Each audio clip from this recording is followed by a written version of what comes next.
Okay, we are listening live here at www.talkblack Live Radio. Just recently, in a report from what we were in the news, we saw that there are predatory lending practices is being taken to a whole new level in terms of looking at what we call, when we say technology, we're looking at how people who have poor credit ratings or who need a vehicle for means for transportation to just be able to really sustain their lives. There was just recently this morning in the news on NBC the story about a woman whose car was turned off. She needed the transportation so that she could take dialysis, but the vehicle was rigged with a special device that the dealer could be able to know exactly where the location is at and also be able to cut off that vehicle. And the woman was at dialysis, left stranded because she called in advance to let them know that she may be a little bit behind on her payment just that 1 month. And all of a sudden, they end up cutting her off, and she was left stranded at the dialysis.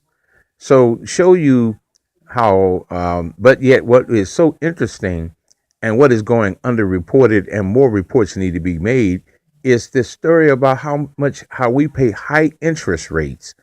Yet they say that the people, here it is, these people are paying 3 times the amount for what they could easily bought a brand new car for, but yet they're paying 3 times the amount in interest rate for a vehicle with high mileage and everything else. So this is really predatory, and I call it being an extortionist, because the fact is that the way that things are going now, we have to be able to start standing up as a people, or we have to create our own alternative lending through other means that we don't have to necessarily go through them, but we could find a way that we could create our own process. And I think that we can do that, but yet to be locked in a permanent spiral of high interest rates throughout your entire life, you're used as just as a consumer slave, and we need to be able to change that. And that's where we can see ourselves as a people. And that's why it's so important that we need to separate from these people and end up where we own our own nation and have our own products that we could be able to create, manufacture, and to sell and distribute to our own self.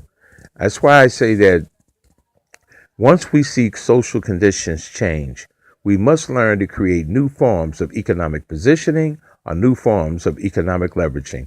The question is, what do we have that we can leverage with? And that's why we're looking at the applications of the technology to create jobs. Thank you.